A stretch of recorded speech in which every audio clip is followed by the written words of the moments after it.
welcome teman-teman semua di acara yang diberi judul L-Talk, Elevasi Talk. Jadi penyelenggaranya adalah Elevasi dan ini sesi untuk kita talk-talk. Ya, dan tagline-nya adalah sesi belajar asik. Artinya kita nggak serius-serius banget, walaupun orang suka bilang Bu Gyok nih bawainnya sih ringan, tapi materinya deep juga gitu ya. Semoga malam hari ini bisa membawa pulang sesuatu. Bulan ini, 4 Juni, ini adalah volume atau edisi atau episode yang ke-27. Teman-teman semua, Elevasi Talk ini rutin hadir bulanan. Jadi sebulan sekali, dan saya sudah memilih waktu yang sangat mudah diingat. Jadi Kamis pertama. Malam hari ini saya yang akan membawakan. Biasanya Elevasi Talk ini bisa selang-seling ya. Ada kalanya saya invite seperti bulan April. Bulan April yang lalu ada Ibu Hani. Bulan depan saya juga sudah plan untuk dengan bintang tamu gitu ya. Nah, kali ini bersama dengan saya angkat judulnya adalah Mampu dan Mau. Elevasi ada Instagramnya, ada websitenya juga. Instagram lebih update sih, jadi silakan kalau mau kenal lebih jauh Elevasi, cari di Instagramnya elevasi.id. Elevasi ini punya tagline juga, to elevate performance and meaning. Nah, performance-nya tinggi alias well perform, juga high meaning. Jadi itu adalah kondisi di mana manusia berada di dalam fase aktualisasi diri. Dia perform dengan sangat bagus dan dia memaknai apa yang dikerjakannya. Gitu. Area kami berkontribusi ada di training, coaching, dan juga consulting. Ini topik-topik Elevasi Talk dari yang episode pertama sampai yang ke-27 kali ini akan direkam dan nanti akan diupload di YouTube. Bapak Ibu yang mau catch up dengan topik-topik sebelumnya, silakan kunjungi YouTube-nya Elevasi Insight.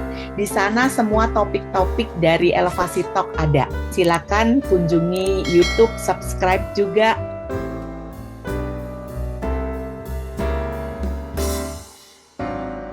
Nama saya Gyokni, saya co-founder dari Elevasi dan WTC, Writer, Trainer, Coach, and Consultant. Senang banget ketika berada di kelas ya. Apakah ada salah satu dari peserta yang hadir di kelas ini terkait dengan writer, book author, buku solo saya, baru 5 actually buku solonya. Yang belum punya boleh colek saya juga, boleh DM, boleh WA untuk bisa dapatkan buku ini. Baru saja dilahirkan pula sebuah facilitating kit. Jadi sebuah tool untuk membantu self-development, bisa briefing, coaching, training, atau engagement activities juga bisa. Bapak Ibu, saya pengen nanya nih, mana yang lebih banyak ditemui, yang lebih sering dengar, atau inilah keadaan dari tim saya. Bapak Ibu lebih banyak dengar atau tim membermu keadaannya itu lebih banyak yang mana gitu ya. Mampu tapi tidak mau, tidak mampu tapi mau, tidak mampu dan tidak mau. Wih, ini kayaknya pasang koyok nih ya, pasang minum paracetamol nih kalau tim leader. Oke, tapi bisa jadi ya kan, anak baru banget gitu. Motivasinya belum ada, tidak punya kemampuan pula gitu ya. Oke, so you can choose the pool yang sudah di launch. So far, mampu tapi tidak mau. 62%.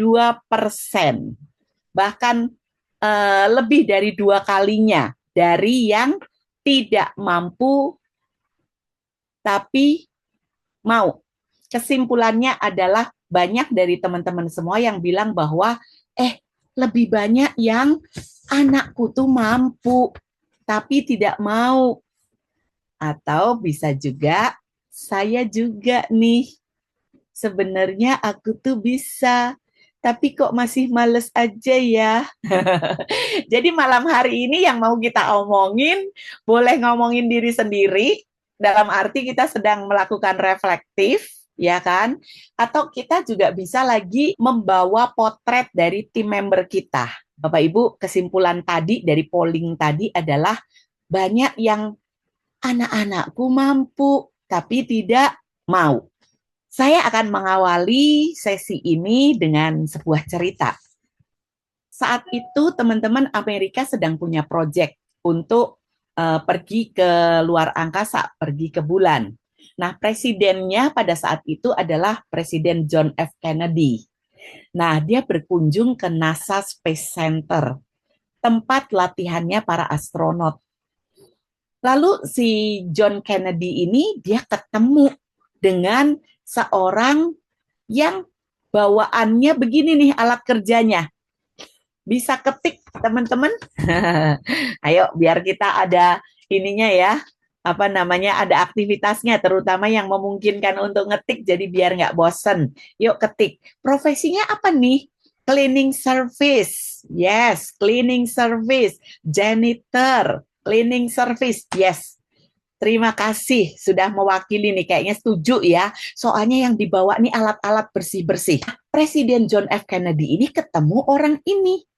Lalu ramah nih beliau. Beliau bilang, "Hi, I'm John. What are you doing?" katanya ya.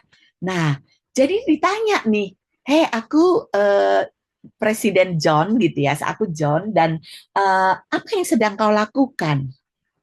Lalu janitor atau cleaning service atau service crew ini dia jawab begini, "Mr. President, I'm helping put a man on the moon." Jadi dia menjawab, "Hai Mr. Presiden." Ditanyakan tadi, "Kamu ini ngapain? Kamu lagi apa?" Jawabannya apa teman-teman? You can say it together with me. Dia jawab apa? "I am helping put a man on the moon." Oke, okay. Mungkin kalau yang nanya itu kita, terus nanya pertanyaan yang sama, dijawabnya kayak gitu, mungkin sedetik kita agak-agak hilang orientasi dulu dia. Ini kok dia jawab apa ya? Aku membantu orang pergi ke bulan. Lah dia padahal bawa alat bersih-bersih ini. Teman-teman, finally, Presiden John F. Kennedy, dia bilang, "Aku bangga banget sama kamu." Gitu. Karena engkau sangat bangga berada menjadi bagian dari NASA Space Center ini. Baiklah, si janitor ini memang secara kertas hitam di atas putih di kantor, di perusahaan teman-teman menyebutnya apa tuh? Apakah uraian tugas, apakah job description, apakah UTJ gitu kan ya? Pasti urusannya tentang lap-ngelap, ngebersihin, mempersiapkan peralatan mungkin. Demikian juga janitor ini dia melakukan tugasnya. Namun selain itu, selain dia punya kemampuan untuk melakukan tugasnya sebagai cleaning service, service crew, dia melihat bahwa aku bagian dari sebuah misi besar tempat ini, perusahaan ini. Sehingga aku pun berperan di dalam membantu para astronot yang lagi belajar ini, supaya belajarnya nyaman, supaya belajarnya aman, supaya lancar itu proses belajar mengajar. Alat simulatornya dia bereskan, dia bersihkan. Dan dia bisa bilang dengan bangga, "Mr. President, I'm helping put a man on the moon." Keren nggak sih teman-teman? Saya sejak tahu cerita ini, saya sudah bilang bahwa ini keren banget. Nah, itu satu hal. Semoga 3 cerita nanti ya. Tadi terkait dengan seorang service crew, janitor. Nah, satu lagi, ini cerita yang saya ambil dari buku yang terbaru nih. Buku ini adalah kumpulan dari 52 cerita. Saya beri judul Stories That Serve the Soul. Karena cerita-ceritanya ini cerita-cerita yang membuat kita, I got the insight. Oh, inspiring banget ya. Oh, ada ya kisah begitu. Oh, Mahatma Gandhi sebegitunya ya. Oke, saya tahu teman-teman di sini di ruangan ini ada banyak yang sudah punya juga nih buku ini ya. Yang belum punya boleh colek nanti colek saya atau nanti DM di Instagram ya, Instagramnya Elevasi.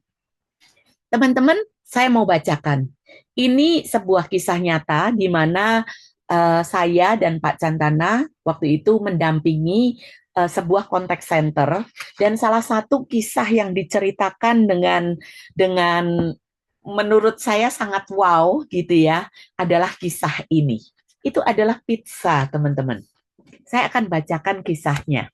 Layanan pizza di malam hujan. Malam itu, Santi bertugas sebagai agen kontak center sebuah bank. Jam menunjukkan pukul 9 malam. Panggilan masuk di jalurnya.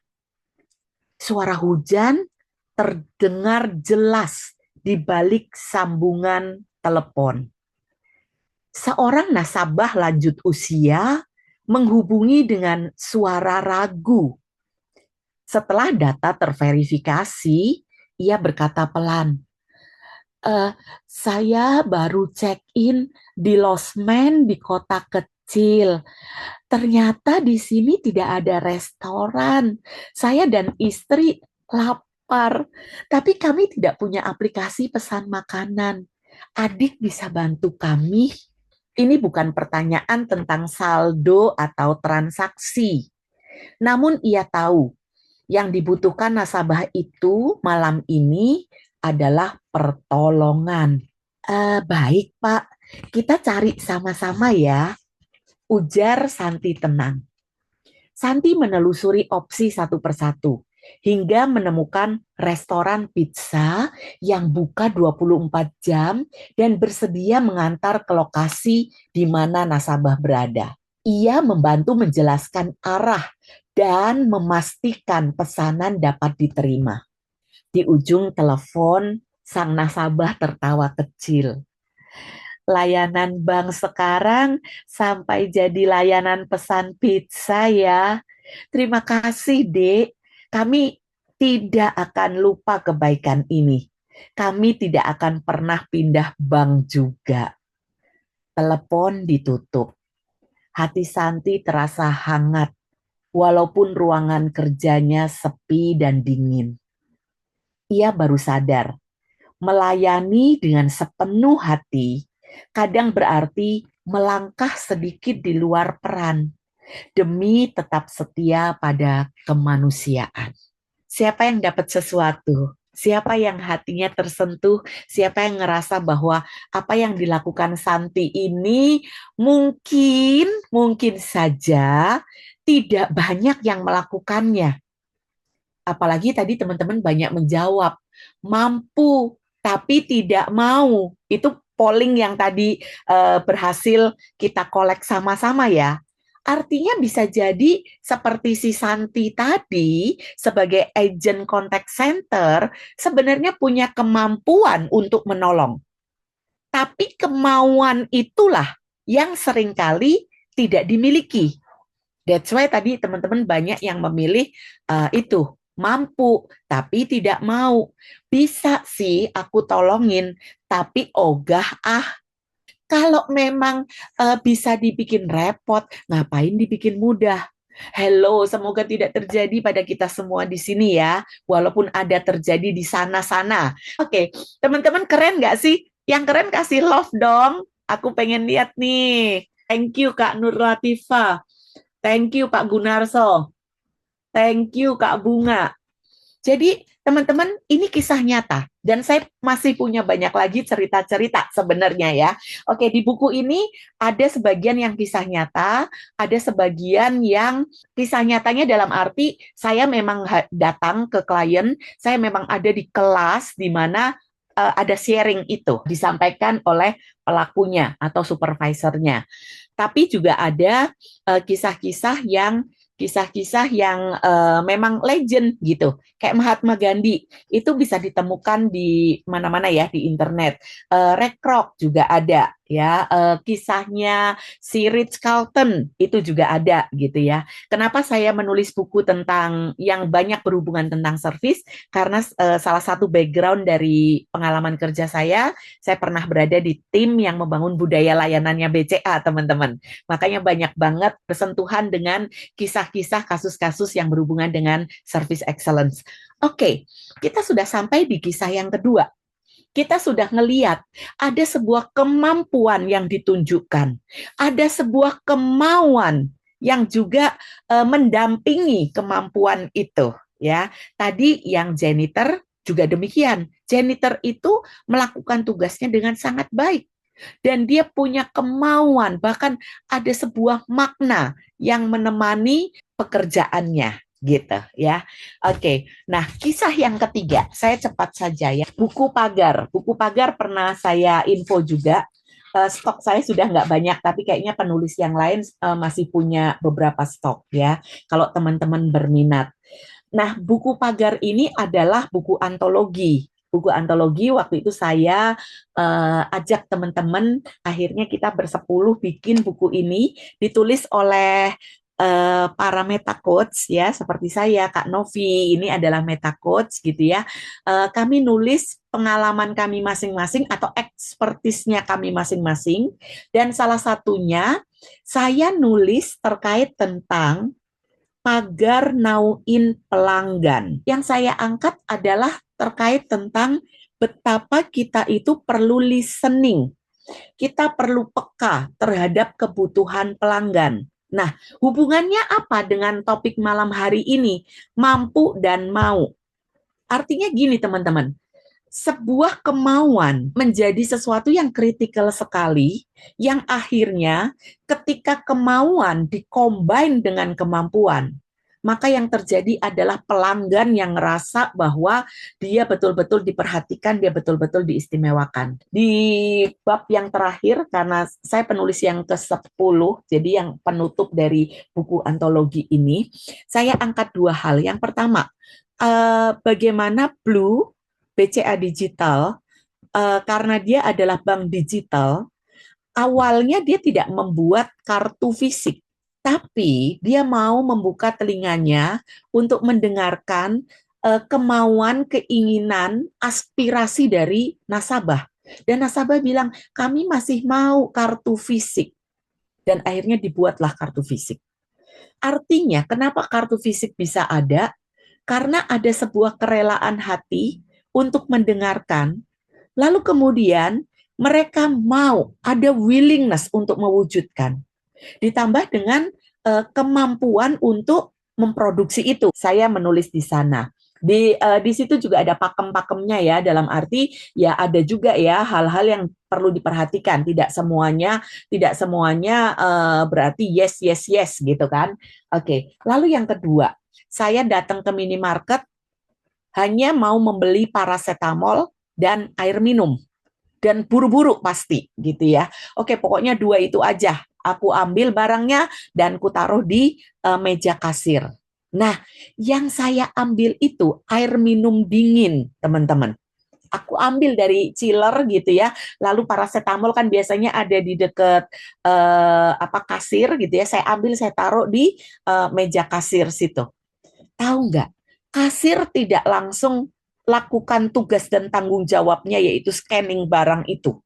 Tapi yang dilakukan kasir adalah dia lihat ke wajah saya, lalu dia bilang begini, dia nanya begini, Ibu, Ibu mau minum obat ini? Terus saya bilang, iya, saya pusing.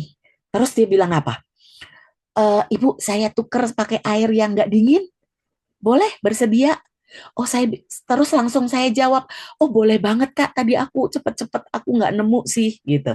Terus ini kasir langsung keluar dari meja kasirnya, dia langsung ngambil air minum yang biasa itu, dan dengan sigapnya dia mengeksekusi tugas kasir melakukan transaksi. Saya sampai bilang begini, Kak, Kakak keren banget.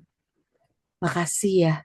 Saya yakin ketika tadi saya bercerita, teman-teman kalau membayangkan pula, kalau itu terjadi pada dirimu, saya yakin dirimu juga akan, gitu kan. Saking saya terpesonanya dengan willingness. Dan juga apa? sebenarnya di sana ada knowledge gitu kan. Di sana ada sebuah wawasan gitu bahwa minum minum obat sebaiknya dengan air biasa gitu kan.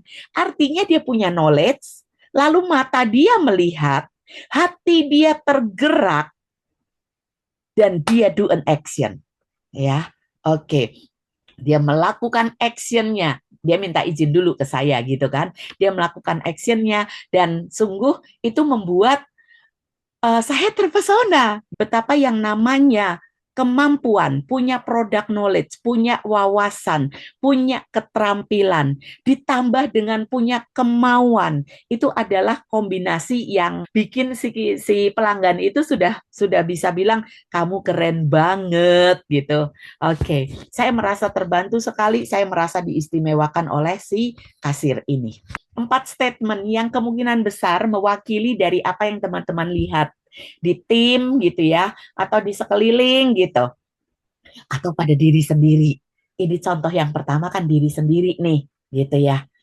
Ngomong sama diri sendiri, aduh aku tuh sebenarnya bisa loh ngerjain project ini. Sebenarnya aku tadi dikasih tanggung jawab jadi pimpinan project X gitu. Tapi aduh, aku tuh takut gagal. Sebenarnya bisa, sebenarnya mampu, tapi takut gagal. Atau ada yang ngeliat ini tim memberku pakai budget training melulu, ambil sertifikasi melulu gitu kan. Semua sertifikasi sudah diambil, tapi nggak gerak-gerak. Atau dirimu juga bisa ya. Semua sudah aku pelajari, semua sudah aku ambil, tapi aku kok nggak gerak gitu. Oke. Atau tim saya tuh pinter-pinter, tapi malesnya ampun dah, target nggak tercapai melulu. Pinter, tapi males. Oke, lalu yang keempat nih, ayo siapa? Adakah tim leader di sini yang lagi desperado gitu ya? Karena kalau dilihat dari knowledge matter gitu ya, kan biasanya teman-teman kalau yang punya frontliners timnya gitu, Anda melakukan tes product knowledge secara berkala gitu. Angkanya sih bagus-bagus, mentok-mentok melulu gitu. Tapi begitu ketemu pelanggan, kaku banget itu SOP dijalankan. Sebenarnya ketika kita bicara tentang mampu, belum tentu juga kemampuan itu dieksekusi dengan excellent. Karena ketika kita bicara di dunia nyata, seringkali butuh extra mile. Coba lihat tadi, ketika si agent contact center yang semestinya cakupannya itu hanya di area nanya saldo, blokirin rekeningku gitu ya.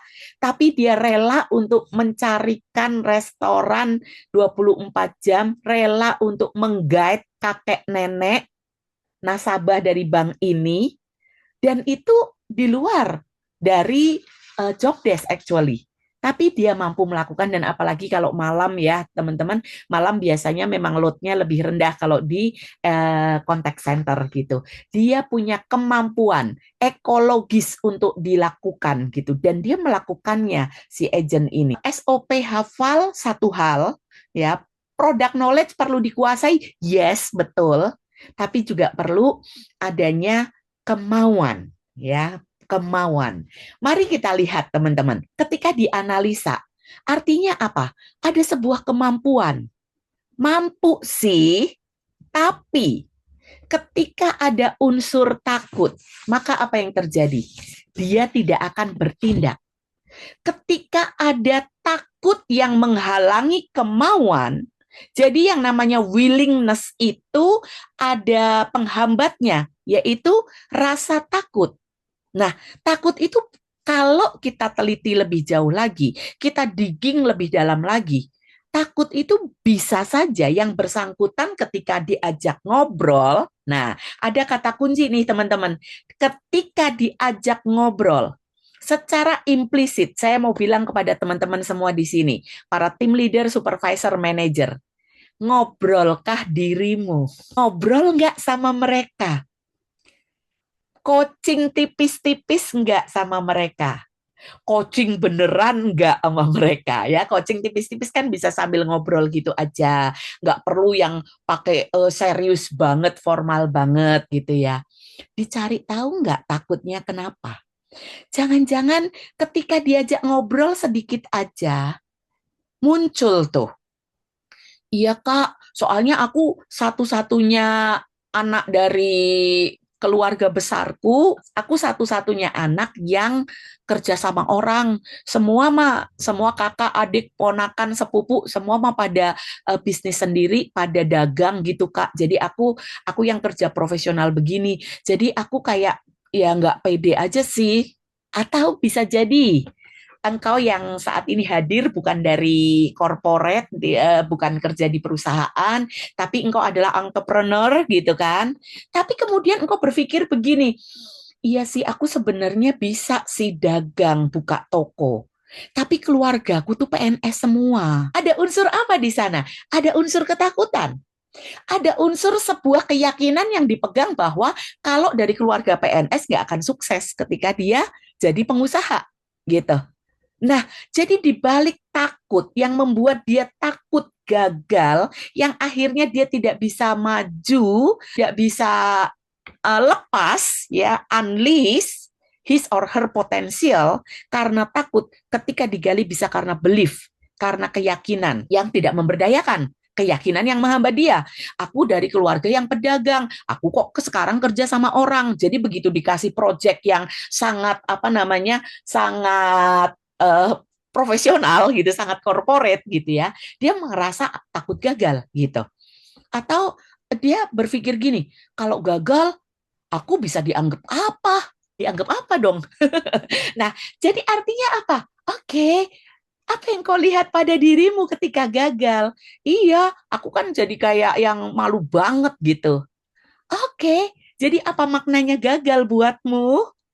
Teman-teman, sesungguhnya ketika engkau sebagai tim leader, engkau mau gali lebih jauh, ada banyak yang bisa terungkap loh. Tadi sudah teridentifikasi tuh contohnya. Bisa aja terkait dengan belief, bisa terkait dengan identitas, ya kan? Aku ini siapa? Loh, emang siapa kok nanya gue? Lu siapa? Gitu kan. Lalu kemudian bisa terkait dengan tadi belief, terkait dengan identitas, bisa kita masuk juga ke jadi kalau misalnya gagal, emang maknanya apa gagal buat kamu? Ya akhir dari dunia lah Kak. Masa ada sih orang yang mau gagal? Mungkin kita bisa ngobrol. Ada gitu orang yang 100% sukses? Ada gitu orang yang 0% gagal? Sebenarnya asik kan ketika akhirnya kita bisa ngobrol dan bisa kita digging lebih dalam, menggali lebih dalam, ya. Atau semua sertifikasi sudah diambil tapi nggak gerak, kemungkinan ada keraguan. Misalnya apa? Udah ambil loh sertifikasi loh, udah ikut ujian AAJI. Di sini seberapa banyak agen asuransi? Yang saya tahu di sini ada Ibu Head of Agency asuransi gitu ya. Mungkin bawa teman-temannya yang agen asuransi pula. Tugas agen asuransi itu mulia loh, teman-teman. Nah, ketika engkau sudah ambil sertifikasi, ambil AAJI gitu ya, udah certified, sudah dianggap engkau kompeten secara pengetahuan dari produk, sudah bisa mendeliver, kalau deliver kayaknya nggak di AAJI ya, tapi udah dilatih gitulah ya, untuk bisa sharing, untuk bisa ngejelasin ke orang manfaatnya asuransi gitu. Tapi kok masih ragu-ragu, masih nggak gerak, masih nunda untuk prospecting gitu. Maybe teman-teman ketika ditanya, dia bisa bilang, aku takut ditolak soalnya. Hello, kalau kita berada di dunia selling, takut ditolak, itu namanya kamu memilih profesi sebagai atlet tinju, tapi engkau nggak mau kena tonjok yang agen asuransi, tapi pakai alasan ketika tim leadernya bilang, ayo dong, mulai temui, gitu kan. Saudara-saudara, keluarga yang belum punya asuransi. Sebenarnya saya terbeban, kita semua itu peduli untuk punya asuransi, untuk punya protection. Beberapa hari terakhir saya melihat beberapa teman yang suffer karena keluar duit banyak, karena orang tuanya nggak punya asuransi dan sakit. Ada yang terlilit hutang dengan suku bunga yang sangat tinggi mencekik karena BPJS nggak cover, asuransi juga nggak ada gitu. Jadi saya mau bilang begini, Sepanjang engkau punya kemampuan, engkau punya willingness, engkau punya mindset yang benar, engkau bisa menjual value, teman-teman. Jadi kalau udah ujian, udah sertifikasi, tapi masih nggak gerak, nunda-nunda terus, ada apa dengan yang di dalamnya kita? Nanti kita akan lihat apa sih yang Bu Giok nih dari tadi ngomong digging, menggali ke dalam gitu ya. Ada sesuatu di dalam gitu kan. Nah, mungkin ya tadi penolakan buat aku aib banget. Mungkin engkau sudah boleh nih ngobrol terkait pakai yang tadi metafora yang saya bilang. Kita ini adalah atlet tinju. Kalau atlet tinju nggak kepengen kena tonjok, ya aneh dong. Kita main bola, kalau kita kiper kiper sepak bola gitu. Kalau kiper sepak bola nggak ada bola yang akan dipegang gitu kan, ditahan, ya namanya bukan kiper gitu. Males juga kali ya kiper nganggur terus gitu. Kita perlu ngobrol sehingga kita bisa tahu the why behind the action, alasan dari sebuah behavior, sebuah perilaku yang takut gagal, sebuah perilaku yang menunda, tidak bertindak, gitu ya. Atau yang ketiga, tim saya pinter, tapi malasnya ampun deh, target nggak tercapai melulu. Akibatnya apa? Performa rendah. Kalau teman-teman di sini, ini kan baru 4 Juni, engkau baru tutup buku di bulan Mei gitu kan, engkau cek kok target nggak capai melulu ya, padahal timku pinter-pinter. Jangan-jangan ya itu tadi, males gitu. Nah, kalau males, kenapa bisa males? Jadi jangan berhenti sampai di males, lalu kita mulai nge-label gitu. Dasar kalian itu pada males ya.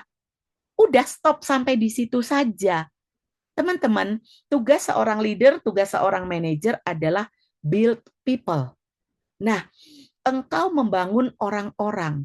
Ketika kita hanya berhenti di, target nggak tercapai, KPI nggak tercapai, kalian pada males, titik. Engkau tidak sedang nge-build people, engkau tidak sedang membangun orang. Engkau sedang ya ngasih tahu ini aja, pencapaian kinerja aja, lalu ditambah dengan label. Di mana label itu bisa jadi membuat orang tambah males. Kalau diajak ngobrol, kalau diajak coaching, briefingnya benar. Bisa jadi teman-teman, yang belum clear dari anak-anak pinter ini adalah intensinya. Niatannya dia kerja di company kita. Niatannya dia bergabung di tim kita. Jangan-jangan belum clear apa yang penting buat dia. Ketika ngomong niatan, niatan atau kalau bahasa Inggris bahasa kerennya adalah intention, teman-teman. Itu terdiri dari apa? Terdiri dari value-value, terdiri dari hal-hal yang penting. Jangan-jangan tim kita tidak melihat ada relevansinya, pentingnya dari mengerjakan pekerjaan di kantor, di kerjaan, dengan value-value yang ada di hidupnya. Nah, itu perlu ngobrol. Gak cuman ambil download data, terus ngeliat ya merah, ya under achievement 20% di bawah target, di bawah KPI, dasar pada males semua. Langsung kita ngomel, langsung leadernya ganti profile picture yang ada di WA gitu ya, untuk mengungkapkan betapa marahnya saya pada timku yang pemalas itu. So, apa yang dibutuhkan seorang leader adalah ngobrol dan mulai nyari apa yang ada di balik malas tadi. Atau gini, SOP hafal, tes product knowledge 100, tapi kok ketika di depan itu kayak robot banget gitu. Ya iyalah, nanti kena audit. Ya iyalah, sekarang QA-nya galak-galak. Oke. Jadi apa tuh yang terjadi? Yang terjadi adalah terpaksa.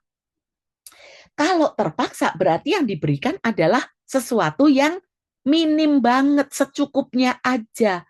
SOP aja lah gitu. Ya udah, aku hafalin semuanya karena product knowledge itu tes itu berkontribusi 20% dari penilaian kerjaku. So terpaksa teman-teman melakukannya. Tidak ada willingness. Nah, bisa jadi apa ketika ngobrol? ternyata dia punya masa lalu. Dia punya past performance. Dia punya memori yang belum bisa dia atasi gitu kan. Belum bisa dia accept gitu.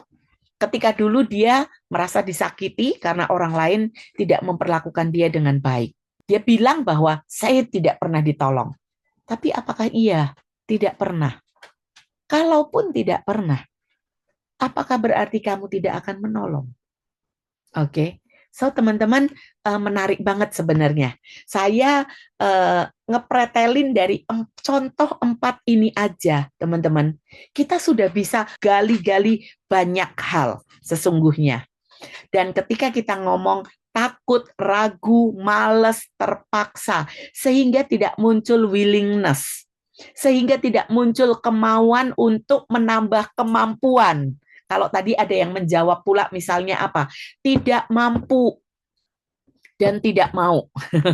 Nah, bagaimana kita bisa mengangkat kemauannya sehingga dia salah satunya adalah mau belajar. Kalau mau belajar, akhirnya dia bisa meningkat kemampuannya. Sehingga akhirnya kita bisa memperoleh dua-duanya, kemauan dan kemampuan. Dan betapa indahnya ketika dua hal itu menjadi mesin yang akan menggerakkan kehidupan kita. Teman-teman, sebuah kutipan yang bagus banget, saya dapatnya sekitar 8 tahun yang lalu. Dan ketika 8 tahun yang lalu saya dapat, sampai sekarang saya nggak pernah lupa kalimat ini. When the why is clear, the how is easy.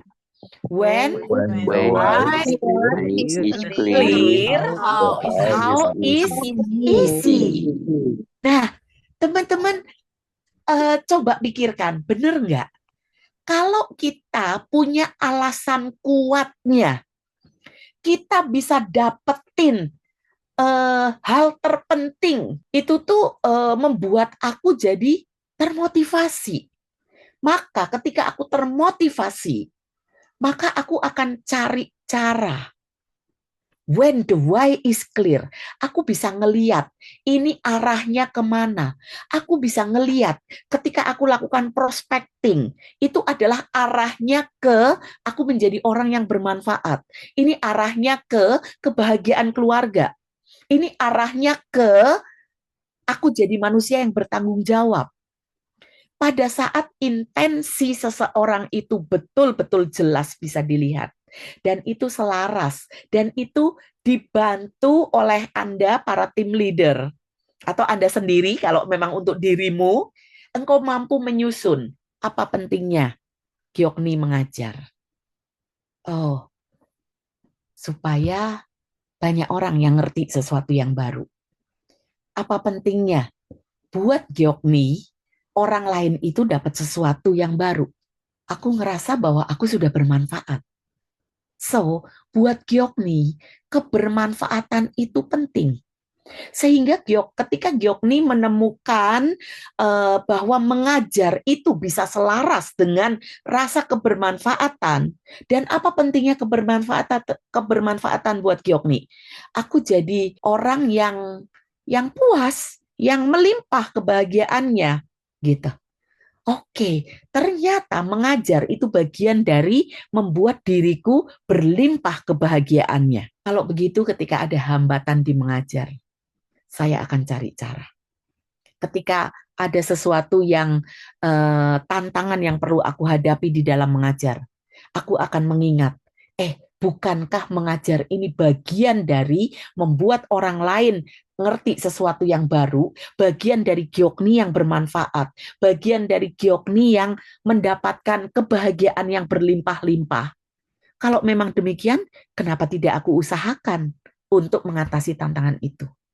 So, teman-teman, penting banget untuk setiap kita tuh tahu intensi kita itu apa. Selaras enggak apa yang aku kerjain ini dengan intensi tertinggiku. Sebenarnya ketika dirunut, ketika disusun, saya yakin teman-teman, kecuali hal-hal yang jahat ya, kejahatan gitu ya, yang tidak ekologis lah gitu. Tapi kalau untuk ya pekerjaan kita sehari-hari, apa yang profesi yang kita geluti gitu ya, atau ketika engkau berbisnis gitu. Ketika engkau runut teman-teman, engkau susun value prioritas itu gitu ya, susunan hierarki dari value. Engkau akan melihat bahwa wow, ternyata apa yang aku kerjaan itu, ya apa yang aku kerjakan itu selaras dengan value tertingginya aku. Dengan begitu, maka the how is easy. Berikutnya adalah gambar yang cukup komplit, komplit. Ini komplit banget ya. Saya belajar dari Michael Hall. Jadi teman-teman, kalau saya backgroundnya di BCA, pernah di BCA, pernah di supermarket di Super Indo. Lalu saya belajar banyak neurosemantics dari Michael Hall.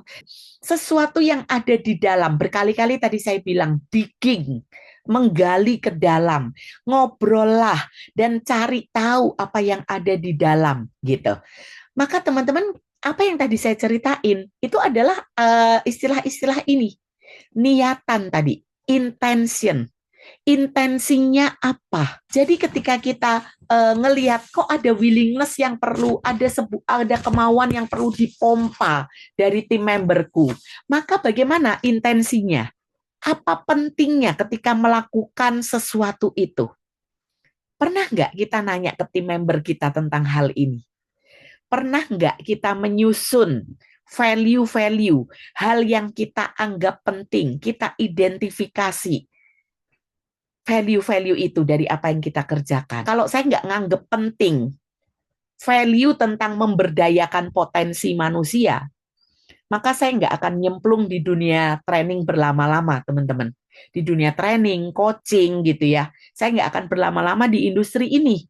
Tapi karena value saya terhadap mengembangkan potensi manusia, kesukaan saya adalah di dunia belajar gitu ya.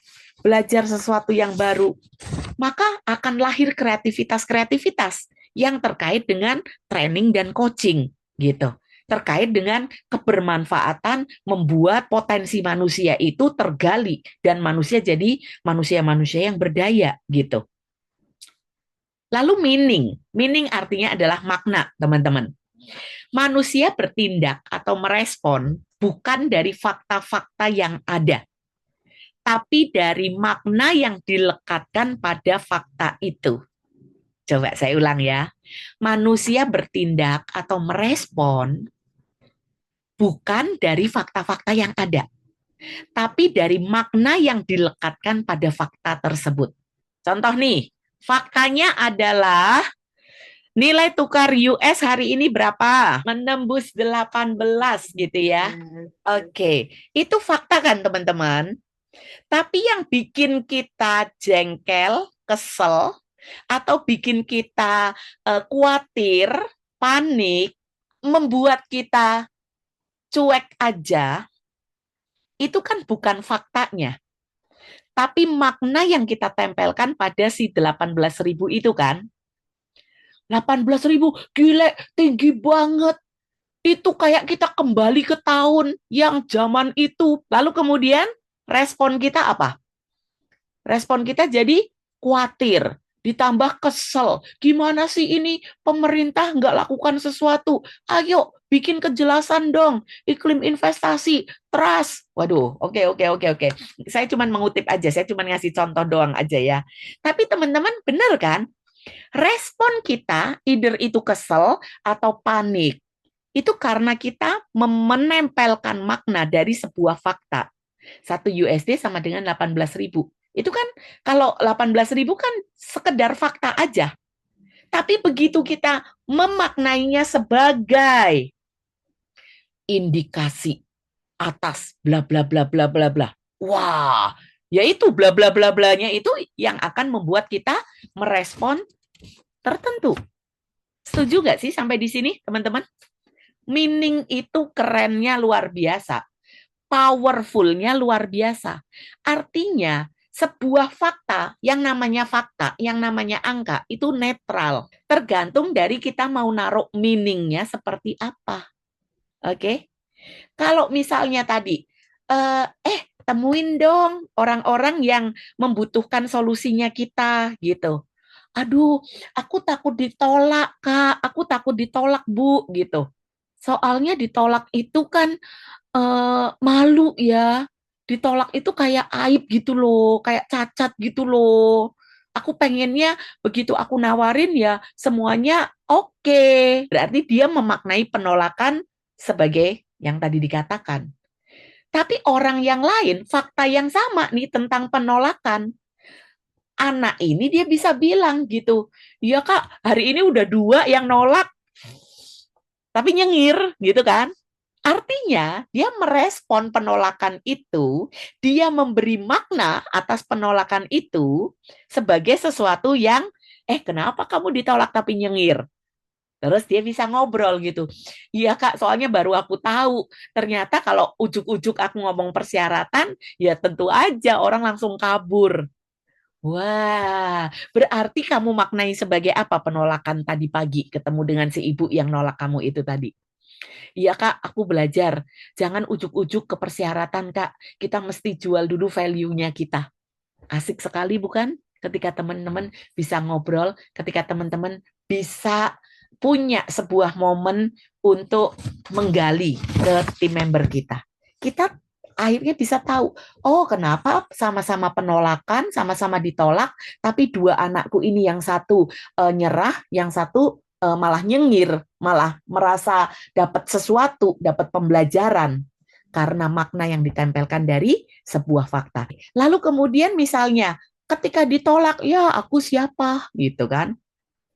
Atau mungkin begini, aduh, aku tuh nggak mau nih jadi agen asuransi. Agen asuransi itu nyari untung dari ketidaktahuan nasabah. Gimana dong kalau kayak begitu?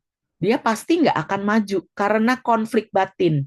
Di sisi lain, kebaikan dia akan konflik ketika mulai ada yang nempelin gini, iya kita akan asuransi nyari untung dari ketidaktahuan nasabah gitu kan. Ketika identitasnya seperti itu, bisa terjadi konflik dalam dirinya, atau kalau memang orang ini memang iya emang begitu gitu ya. Yang ada adalah ya dia akan terus-menerus melakukan mis-selling gitu. Tapi bayangkan ketika seorang agen asuransi dan dia bilang apa? Aku agen yang tergerak untuk menolong orang-orang supaya bisa dapat perawatan yang bagus ketika dia sakit. Aku agen asuransi yang tergerak agar orang-orang punya planning di masa depan. Menurut saya, ketika si agen asuransi ini menempelkan identitas yang positif, yang memberdayakan seperti tadi, maka dia pun akan berperilaku bagaimana caranya supaya aku bisa banyak ketemu orang yang aku bantu. Gimana caranya supaya orang itu ngerti dari value yang aku jual. Artinya apa teman-teman? Identitas yang ditempelkan pada diri kita menentukan behavior kita seperti apa. Maka dari itu gambarnya seperti iceberg ini. Sesuatu yang ada di bawah. Itu ketika kita bisa merevisit, kita bisa melihat, menengok, lalu kemudian ngecek apakah ini memberdayakan, ini benar, ini efektif, ini mensupport apa yang aku lakukan. Maka behaviornya juga akan positif. Jadi kalau Anda tim leader, mulai luangkan waktu untuk menggali ya. Kalau ini Anda pribadi, ya mulai masuk ke dalam diri. Bagaimana intensiku, bagaimana makna, bagaimana identitas, keyakinan-keyakinan. Kalau kita belajar belief ya, wah belief nanti satu topik sendiri lagi nih teman-teman. Keyakinan. Keyakinan itu adalah sebuah pemikiran yang dikonfirmasi. Sebuah keyakinan atau belief itu bisa memberikan perintah kepada neurosistem, teman-teman. Jadi sesuatu yang kita yakini itu akan menggerakkan perilaku kita supaya kita mengaminkan dan akhirnya menggenapi apa yang kita yakini. Aku dari keluarga PNS, gimana bisa aku usaha sendiri? Ya kalau keyakinan itu begitu kuatnya engkau pegang seperti itu, terjadilah seperti yang kau yakini.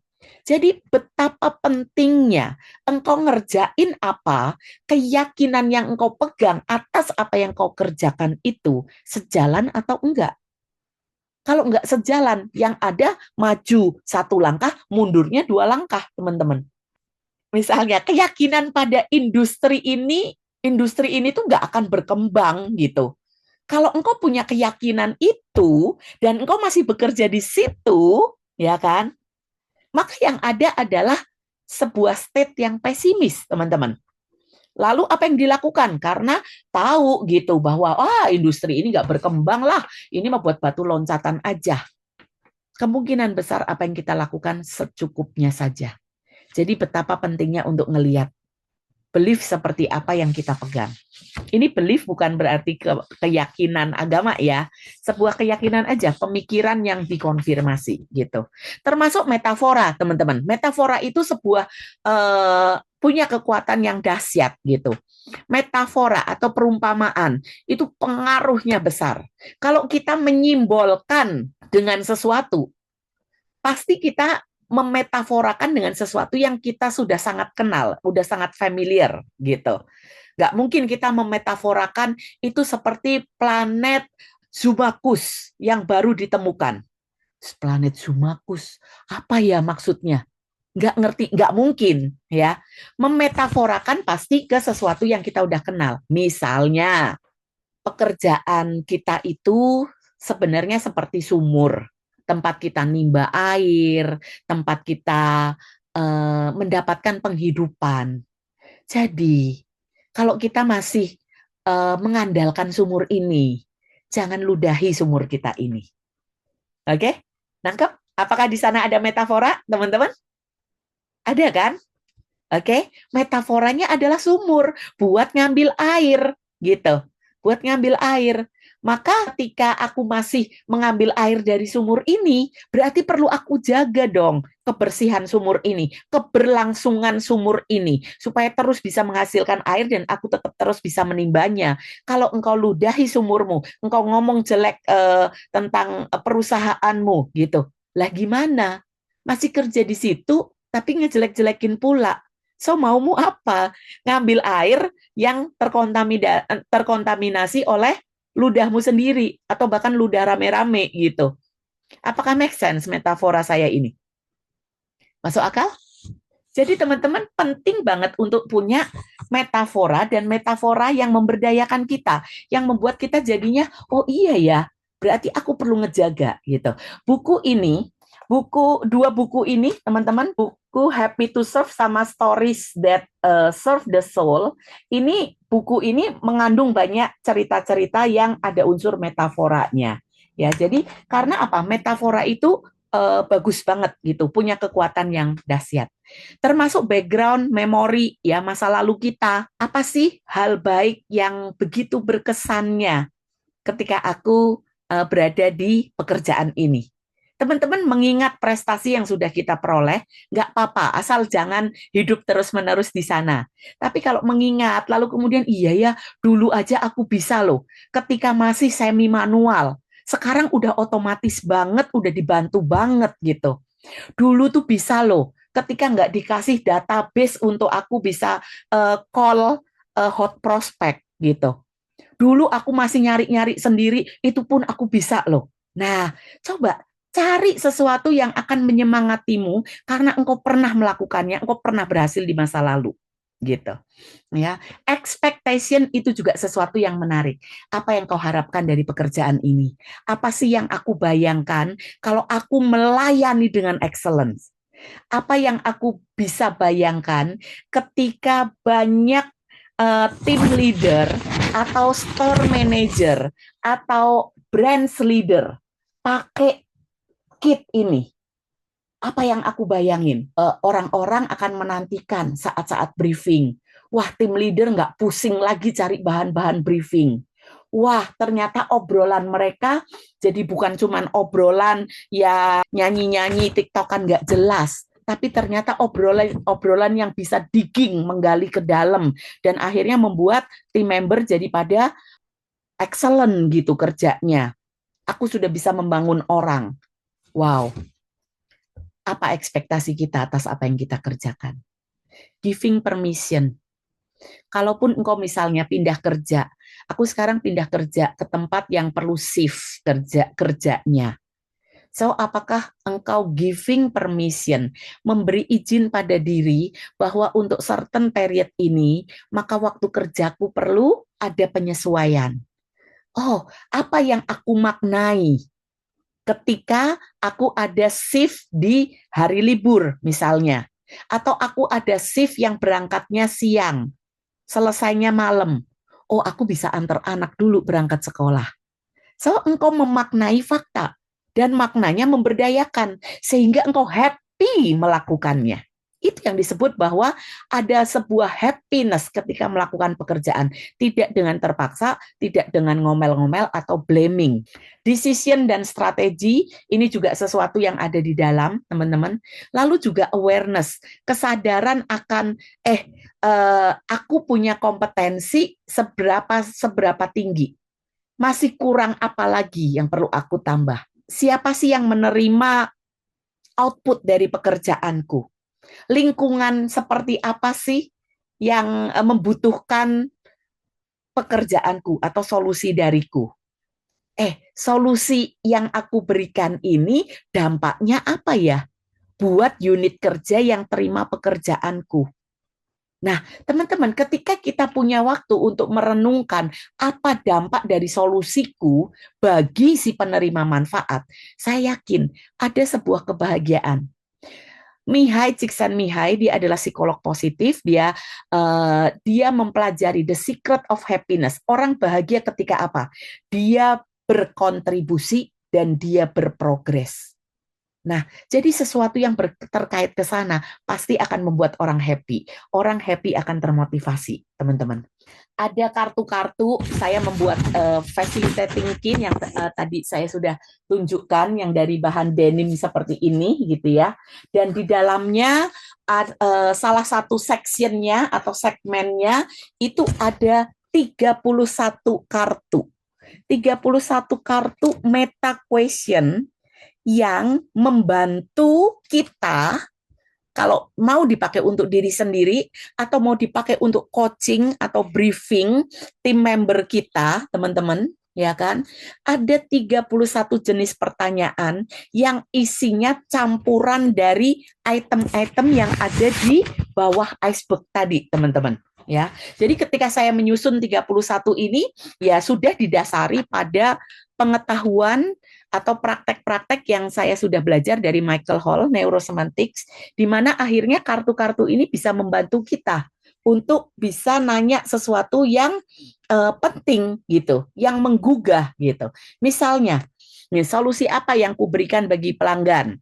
Apa pentingnya solusi itu bagi pelanggan? Nah, itu kan membuat seseorang jadi berpikir, oh ternyata solusiku itu penting loh buat pelanggan. Aku nggak cuma sekedar ngitung duit, nyerahin duit kepada nasabah yang ngantri di counterku.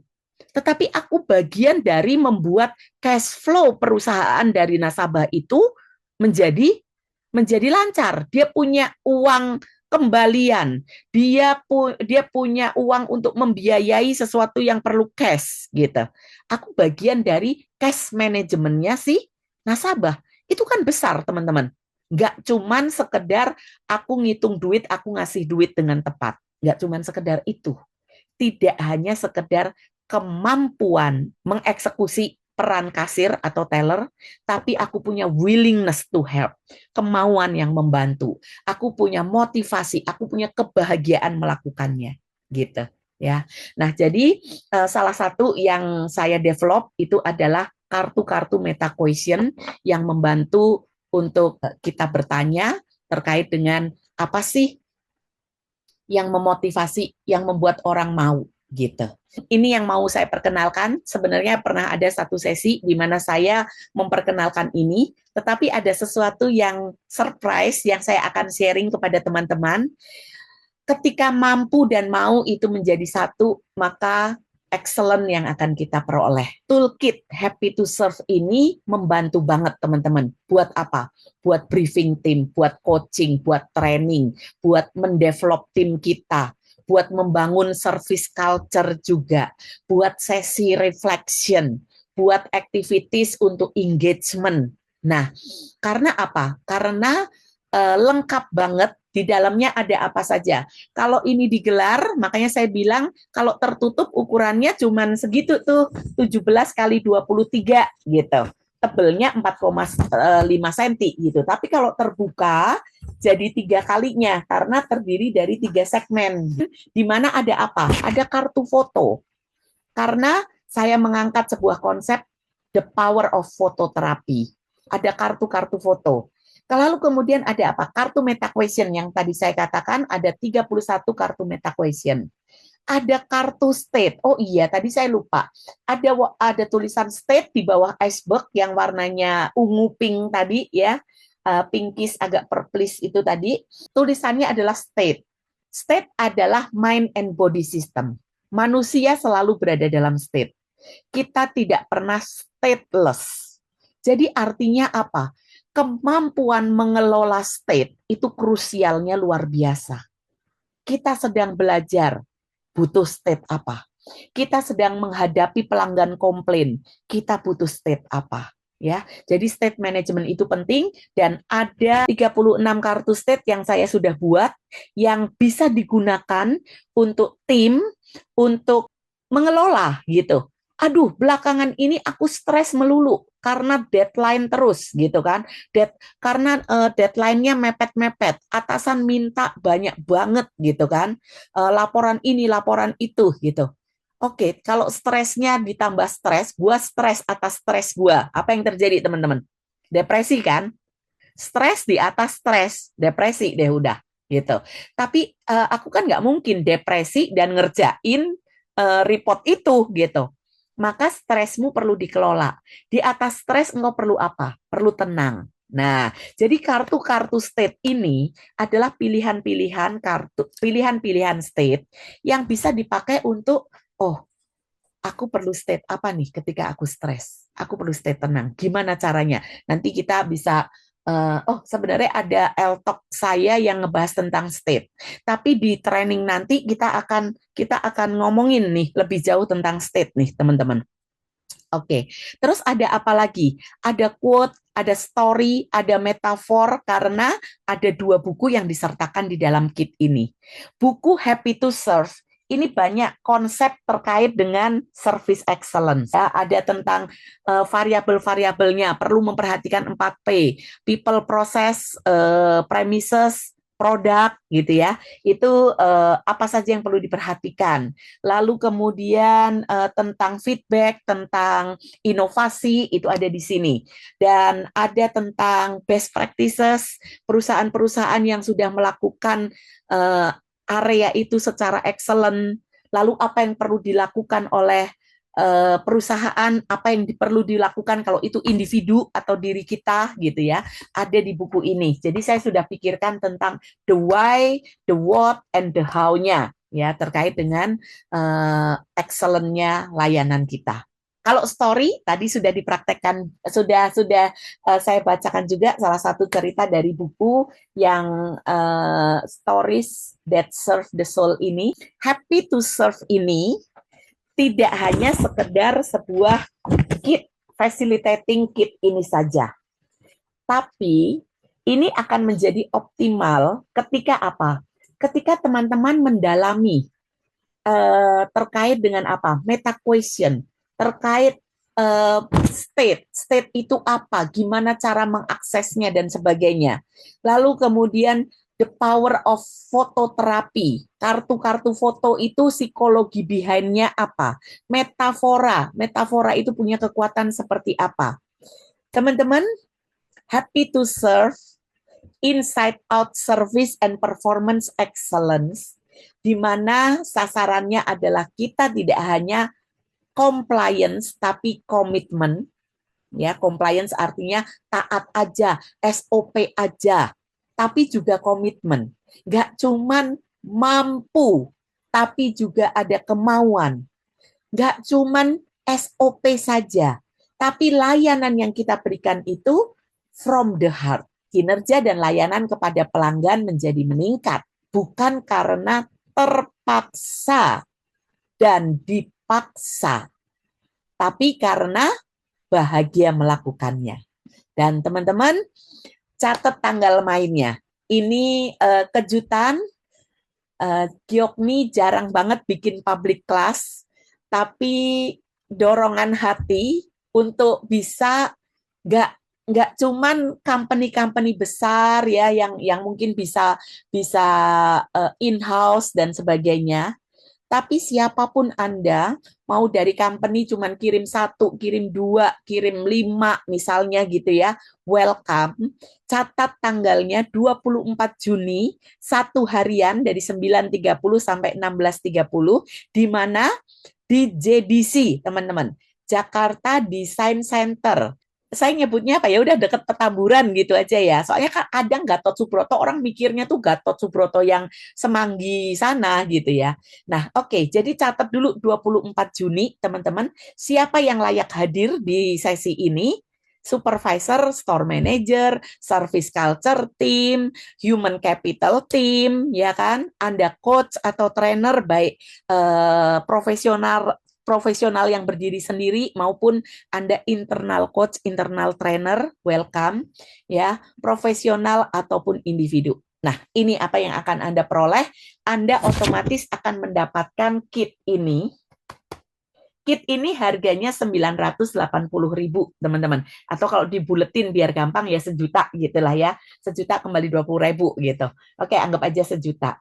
Jadi Anda dapat kit ini, lalu Anda akan dapat materi terkait apa? Motivasi intrinsik dan mindset melayani, service mindset, 5 konsep powerful tools, lalu kemudian coaching, briefing, trainingnya menjadi lebih efektif, lebih cair, lebih engaging gitu ya.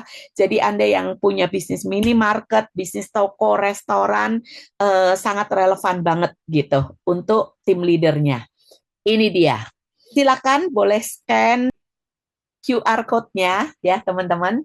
Itu adalah formulir pendaftarannya. Formulir pendaftarannya ini juga silakan difoto supaya flyernya juga teman-teman bisa punya.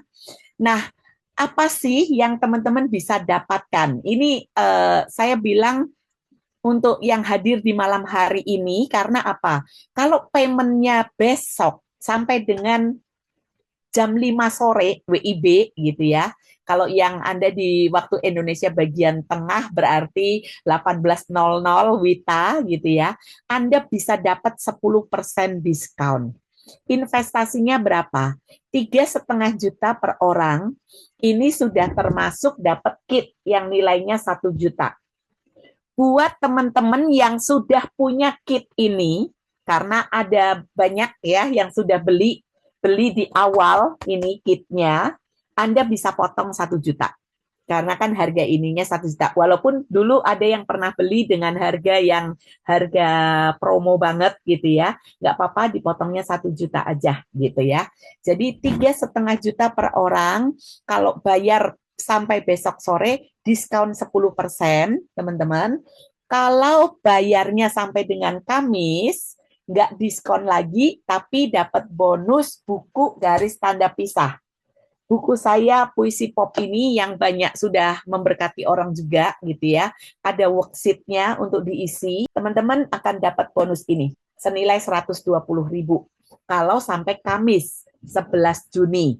Nah, ada satu lagi dari company atau dari tim gitu ya, tim agensi asuransi misalnya. Yuk yuk yuk barengan gitu. Nah, daftar 5 bayarnya 4 orang saja.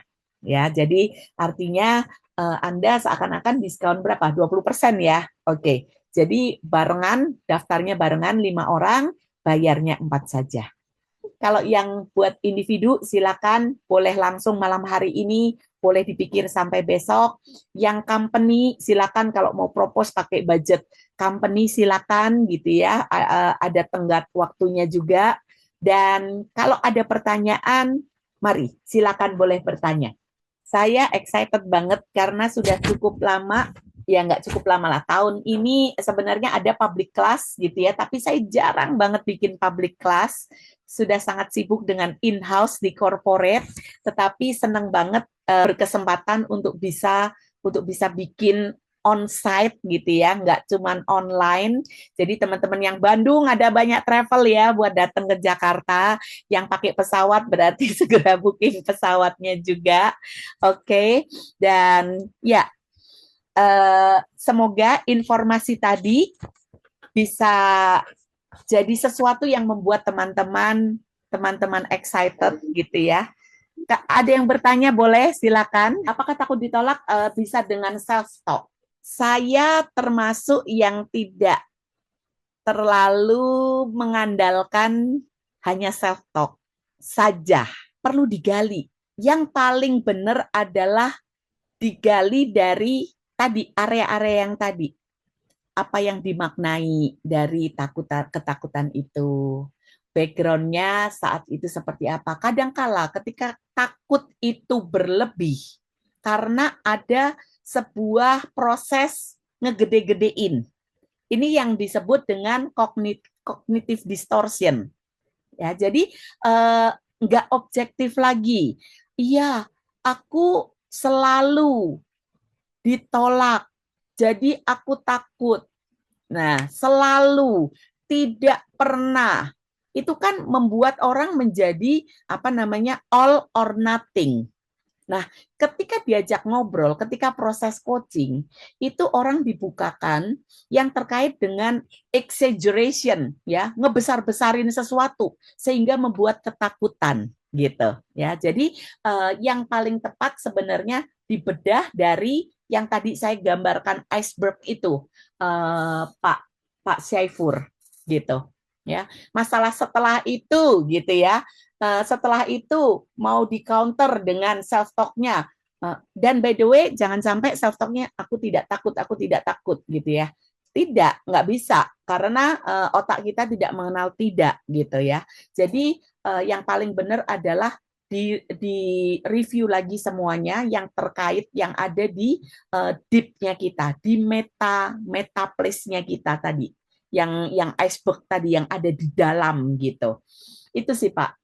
Kak Ruli, jika selama ini kita senantiasa memiliki kemauan untuk selalu membantu orang lain, akan tetapi lama-kelamaan pekerjaan itu terkumpul terus pada kita. Bagaimana kita memberi batasan untuk kemampuan kita tersebut supaya tidak keteteran. Nah, ini sebenarnya jawabannya sederhana, Pak.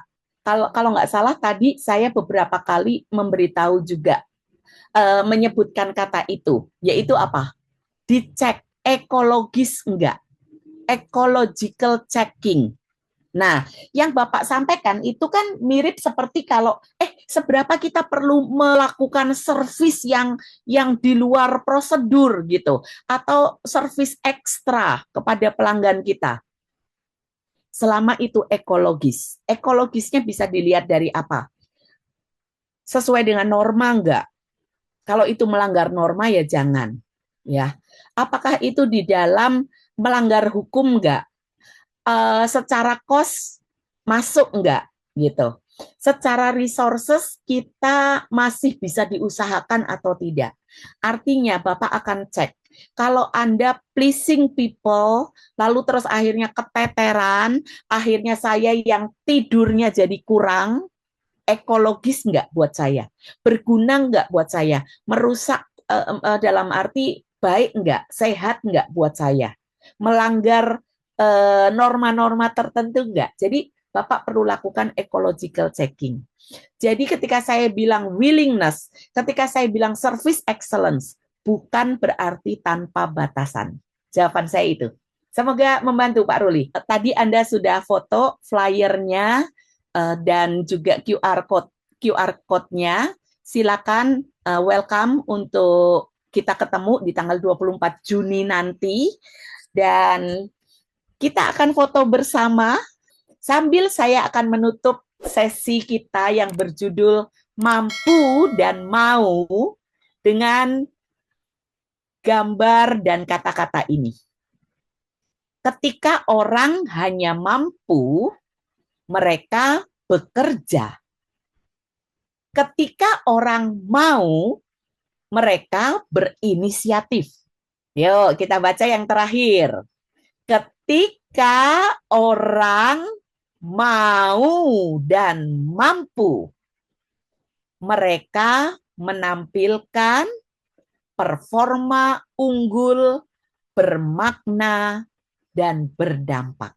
Semoga malam hari ini ada yang bisa dibawa pulang oleh teman-teman, melengkapi wawasan, membangunkan kesadaran, memantik inspirasi supaya diri kita lebih berdaya, supaya teman-teman yang leader, manajer, engkau pun bisa memberdayakan, membuat tim membermu dibangun dan membuat mereka menjadi manusia-manusia yang optimal dan menggunakan potensinya. Oke, terima kasih yang sudah hadir. Kita akan berfoto bersama ya, Bapak Ibu. 1, 2, 3. Kita pakai salam elevasi, elevating performance and meaning. 1, 2, 3.